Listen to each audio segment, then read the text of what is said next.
دوستو، آج میں آپ سے ایک سچا واقعہ شیئر کرتا ہوں۔ اس کا مقصد یہ ہے کہ جب اللہ اور اللہ کے رسول پر غیرت کی جاتی ہے تو اللہ اور اس کا رسول بھی کسی کو اکیلے نہیں چھوڑتا۔ اللہ اس کو اپنے حفظ و امان میں رکھ دیتا ہے اور اپنا حبیب بنا لیتا ہے۔ مولانا محمد امین صفدر اوکاڑوی رحمۃ اللہ علیہ نے اپنی کتاب میں لکھا ہے، فرماتے ہیں، مجھے وہاڑی کے ایک گاؤں سے بڑا محبت بھرا خط لکھا گیا کہ مولانا صاحب، ہمارے گاؤں میں آج تک سیرت النبی صلی اللہ علیہ وسلم پر بیان نہیں ہوا۔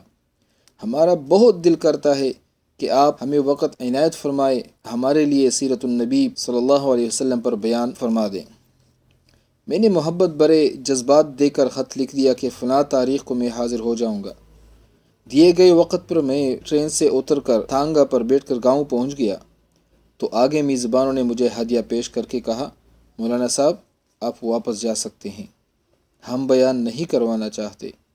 وجہ پوچھی تو بتایا کہ ہمارے گاؤں میں 90% قادیانی ہیں۔ وہ ہمیں دھمکیاں دیتے ہیں کہ نہ تو تمہاری عزتیں محفوظ رہیں گی، نہ تمہارا مال اور گھر بار محفوظ رہیں گے۔ اگر سیرت النبی صلی اللہ علیہ وسلم پر بیان کروایا تو تم لوگوں کی خیر نہیں۔ تو مولانا صاحب، ہم کمزور لوگ ہیں، غریب ہیں، تعداد میں بھی کم ہیں، اس لیے ہم یہ سیرت النبی پر بیان ادھر نہیں کرا سکتے۔ میں نے لفافہ واپس کر دیا اور کہا، بات تمہاری ہوتی یا میری ہوتی تو میں واپس چلا جاتا۔ بات مدینے والے آقا محمد مصطفیٰ صلی اللہ علیہ وسلم کی عزت اور ختم نبوت کی آ گئی ہے، اب بیان ضرور ہوگا۔ وہ گھبرا گئے کہ حضرت آپ تو چلے جائیں گے، مسئلہ تو ہمارے لیے ہوگا، تو خدا کے لیے یہ سیرت النبی کا بیان چھوڑ دیں۔ میں نے کہا، اس گاؤں کے آس پاس کوئی دبدبے والا کوئی بااثر شخص یا غنڈہ ہے؟ انہوں نے بتایا کہ گاؤں سے کچھ دور نورا ڈاکو رہتا ہے، پورا علاقہ اس سے ڈرتا ہے۔ میں نے کہا، چلو مجھے لے چلو اس کے پاس۔ جب ہم نورے ڈاکو کے ڈیرے پر پہنچے، دیکھ کر نورا بولا، مولوی صاحب ادھر کیوں آ گئے؟ میں نے کہا کہ بات حضور اقدس صلی اللہ علیہ وسلم کی عزت تک آ گئی ہے، کیا تم کچھ کر سکتے ہو؟ میری بات سن کر نورا بجلی کی طرح کڑا ہوا اور بولا، میں ڈاکو ضرور پر بغیرت نہیں وہ ہمیں لے کر چل نکلا۔ میں نے مسجد میں 3 گھنٹے تک بیان کیا سیرت النبی پر، اور نورا ڈٹ کے کڑا رہا۔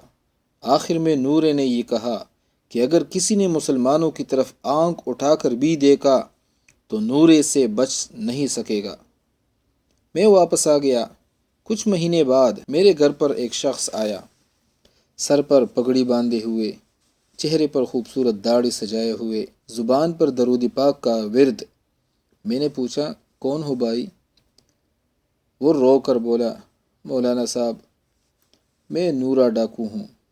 جب اس دن میں گھر واپس لوٹا اور سو گیا تو پیارے محمد مصطفیٰ صلی اللہ علیہ وسلم میرے خواب میں تشریف لائے، میرا ماتھا چوما اور فرمایا، آج تو نے میری عزت پر پہرا دیا ہے، میں اور میرا اللہ تم سے خوش ہو گئے ہیں، اللہ نے تیرے پچھلے سب گناہ معاف فرما دیے ہیں۔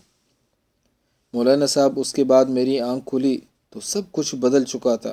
اب تو ہر وقت آنکھوں سے آنسو ہی خشک نہیں ہوتے۔ مولانا صاحب، میں آپ کا شکریہ ادا کرنے آیا ہوں۔ آپ کی وجہ سے تو میری زندگی ہی بدل گئی اور میری آخرت بھی سنور گئی۔ یہ میرے پیارے اللہ، ہمیں بھی حضور اقدس صلی اللہ علیہ وسلم کی خواب میں زیارت اور قیامت کے دن اس کی شفاعت نصیب فرما، اور ہمیں بھی ختم نبوت کے مجاہدین میں شمار کر ختم نبوت کے پاسدار بنا دے، آمین۔ وصلی اللہ تعالی علی خیر خلقہ محمد وعلی آلہ واصحابہ اجمعین۔